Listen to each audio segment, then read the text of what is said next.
শৈশব থেকেই যিনি সঙ্গীতের প্রতি অসাধারণ আগ্রহ নিয়ে জন্মেছিলেন, কথিত আছে যে তিনি হারমোনিয়াম এবং তানপুরার দ্বারা এতটাই মুগ্ধ হয়েছিলেন যে তিনি তার শহরে সঙ্গীত মণ্ডলীদের সঙ্গীত দল অনুসরণ করতেন, তাদের পরিবেশনায় মনোমুগ্ধভাবে হারিয়ে যেতেন। আজ্ঞে হ্যাঁ, আমরা কথা বলছি পণ্ডিত ভীমসেন যোশীর। ভারতের অন্যতম জনপ্রিয় হিন্দুস্তানি সঙ্গীতজ্ঞ ভারতরত্ন ভীমসেন যোশী। তিনি ছিলেন একজন দক্ষ অভিনয় শিল্পী, কঠোর শিক্ষক এবং সওয়াই গন্ধর্বকে নিবেদিত বিখ্যাত সঙ্গীত উৎসবের প্রতিষ্ঠাতা সদস্য। ভীমসেন গুরুরাজ যোশী 1922 সালের ফেব্রুয়ারি মাসে কর্ণাটকের ধারওয়াদ জেলার গদাগ গ্রামে একটি কান্নাডিগা ভাষী দেশস্থ ব্রাহ্মণ পরিবারে জন্মগ্রহণ করেন।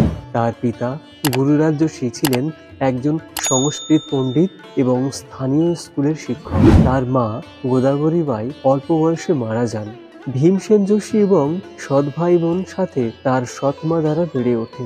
তিনি পেশাগতভাবে গান গাইতে চেয়েছিলেন, কিন্তু তার বাবা চেয়েছিলেন তার ছেলে ডাক্তার বা ইঞ্জিনিয়ার হোক। 1933 সালে মাত্র 11 বছর বয়সে যোশী একজন গুরুর কাছে সঙ্গীত শেখার জন্য বাড়ি থেকে পালিয়ে যান। তিনি গোয়ালিয়র, লখনৌ এবং রামপুরে 3 বছর কাটিয়েছেন।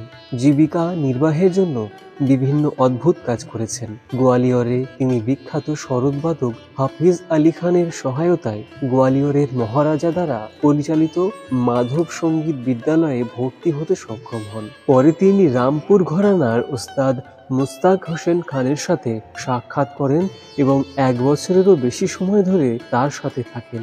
তিনি খাবার এবং সঙ্গীত প্রশিক্ষণের বিনিময়ে শিল্পীদের জন্য ঘরোয়া কাজ সম্পাদন করতেন। এই সময়ে তিনি রাজা ভাইয়া পুঞ্জওয়ালে, কৃষ্ণরাও পণ্ডিত, বিশ্বদেব চ্যাটার্জি এবং পণ্ডিত বিনায়করাও পটবর্ধনের মতো বেশ কয়েকজন মহান সঙ্গীতজ্ঞের সাথে দেখা করেছিলেন। তার বাবা শেষ পর্যন্ত জলন্ধরে তাকে খোঁজাখুঁজি করে এবং তার ছেলের সঙ্গীতের প্রতি অদম্য আবেগ উপলব্ধি করে তাকে বাড়িতে ফিরিয়ে আনেন। যোশী 1936 সালে পণ্ডিত রামভান কুন্দগোলকরের অধীনে হিন্দুস্তানি সঙ্গীতের আনুষ্ঠানিক প্রশিক্ষণ শুরু করেন, যিনি সওয়াই গান্ধর্ব নামে পরিচিত, এবং 1940 সাল পর্যন্ত অব্যাহত ছিলেন। 1941 সালে 19 বছর বয়সে যোশীর প্রথম লাইভ পারফরমেন্স ছিল মারাঠি এবং হিন্দিতে ভক্তিমূলক গান নিয়ে গঠিত তার প্রথম অ্যালবামটি হিজ মাস্টার ভয়েস অর্থাৎ HMV 1942 সালে প্রকাশ করেছিল। পরের বছর তিনি মুম্বাইতে চলে যান, বেতার শিল্পী এবং শীঘ্রই খেয়ালের অবিসংবাদিত প্রবক্তা হিসাবে স্বীকৃতি লাভ করেন। সঙ্গীতের একটি স্টাইল যা যন্ত্রের সাহায্যে দুটি স্তবকের গান সমন্বিত করে। গান গাওয়া এবং নাট্যসঙ্গীত, ভজন এবং ঠুমরিতে সমানভাবে পারদর্শী হওয়ার জন্য যদিও তিনি মূলত কিরানা ঘরানা গায়কী শৈলীতে গেয়েছিলেন, তবে তিনি দক্ষতার সাথে অন্যান্য ঘরানা যেমন জয়পুর, অত্রেলি, আগ্রা এবং পাতিয়ালাকে এক অনন্য উপায়ে মিশ্রিত করেছেন। তার জনপ্রিয় কিছু রাগের মধ্যে রয়েছে শুদ্ধ কল্যাণ, মিয়াকে টোড়ি, পুরিয়া ধনশ্রী, মুলতানি, ভীমপলাশ, দরবারি, মালকাউন্স, অভোগী, ললিত, ইয়মন, আশাভরি টোড়ি, মিয়াকি মালহার এবং রামকলি। 1944 সালে যোশী তার মামার মেয়ে সুনন্দা কাট্টিকে বিয়ে করেন। তাদের 4টি সন্তান রাঘবেন্দ্র, উষা, সুমঙ্গলা এবং আনন্দ। 1951 সালে তিনি কন্নড় নাটক ভাগ্যশ্রীতে তার সহ অভিনেতা বৎসলা মুধলকরকে দ্বিতীয়বার বিবাহ করেন। বোম্বে প্রেসিডেন্সিতে হিন্দুদের মতে দ্বৈত বিবাহ আইনত নিষিদ্ধ হওয়ায় তিনি নাগপুরে আশ্রয় চেয়েছিলেন, যেখানে এটি অনুমোদিত ছিল। বৎসলের সাথে তার 3টি সন্তান ছিল, জয়ন্ত, শুভদা এবং শ্রীনিবাস।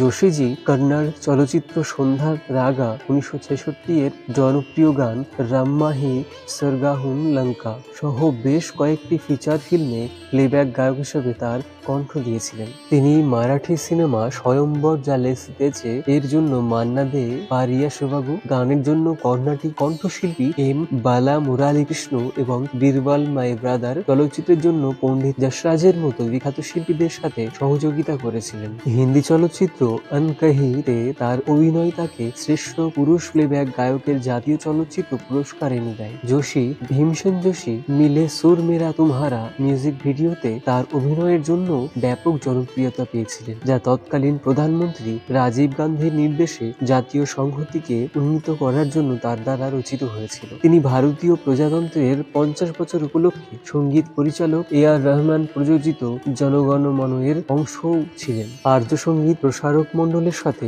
যোশীজি এবং তার বন্ধু পণ্ডিত বসন্তরাও দেশপান্ডে সাওয়াই গন্ধর্বের মৃত্যুবার্ষিকী উপলক্ষে 1953 সালে পুনেতে সাওয়াই গন্ধর্ব সঙ্গীত মহোৎসব নামে প্রথম সাওয়াই গন্ধর্ব সঙ্গীতোৎসবের আয়োজন করেন। 2012 সাল থেকে প্রতি বছর এই উৎসব অনুষ্ঠিত হয়ে আসছে। যোশী 1953 সাল থেকে 2002 সালে অবসর গ্রহণের আগ পর্যন্ত এই উৎসবের সাথে ঘনিষ্ঠভাবে জড়িত ছিলেন। ব্যক্তিগতভাবে নির্বাচিত শিল্পীদের আমন্ত্রণ পাঠাতেন। পণ্ডিত ভীমসেন যোশী তার কাজের জন্য 1972 সালে পদ্মশ্রী, 1972 সালে সঙ্গীত নাটক একাডেমি পুরস্কার, 1925 সালে পদ্মভূষণ, 1999 সালে পদ্মবিভূষণ, 2002 সালে মহারাষ্ট্রভূষণ, 2002 সালে কর্ণাটক রত্ন এবং 2005 সালে রত্না সহ অসংখ্য সম্মানজনক পুরস্কার জিতেছেন। 2008 ভারত সরকার কর্তৃক প্রদত্ত সর্বোচ্চ বেসামরিক পুরস্কার। 31শে ডিসেম্বর 2010-এ গ্যাস্ট্রোইন্টেস্টাইনাল রক্তপাত এবং দ্বিপাক্ষিক নিউমোনিয়ার কারণে পণ্ডিত ভীমসেন যোশীজিকে পুনের সহ্যাদ্রি সুপার স্পেশালিটি হাসপাতালে ভর্তি করা হয়েছিল। তিনি 24শে জানুয়ারি 2011-তে ইহলোক ত্যাগ করেন এবং পুনের বৈকুণ্ঠ শ্মশানে পূর্ণ রাষ্ট্রীয় মর্যাদায় তাকে দাহ করা হয়। যারা তাদের শ্রদ্ধা নিবেদন করেছেন তাদের মধ্যে ছিলেন কর্ণাটকের প্রাক্তন মুখ্যমন্ত্রী B.S. ইয়েদুরাপ্পা, মহারাষ্ট্রের প্রাক্তন মুখ্যমন্ত্রী পৃথ্বীরাজ চৌহান, প্রাক্তন রাষ্ট্রপতি প্রতিভা পাতিল এবং প্রাক্তন কেন্দ্রীয় বিদেশমন্ত্রী S.M. কৃষ্ণ। 2011 সালে কর্ণাটক রাজ্য সরকার গুরুর সঙ্গীত এবং স্মৃতিকে বাঁচিয়ে রাখতে তার নিজ শহর গাদাগে 10 কোটি টাকার একটি প্রকল্পের প্রস্তাব করেছিল। তার মৃত্যুর পর সাওয়াই গন্ধর্ব সঙ্গীত মহোৎসবের নাম পরিবর্তন করে রাখা হয় সাওয়াই গন্ধর্ব ভীমসেন মহোৎসব। পণ্ডিত ভীমসেন যোশীর অগণিত সুনিসাগীর ছিল বলে মনে করা হয়। শিষ্য যারা মহান উস্তাদের কাছ থেকে কেবল শুনে এবং পর্যবেক্ষণ করে শিখেছিলেন, যদিও তারা বাস্তবে তার উপস্থিতিতে প্রশিক্ষণ না পান।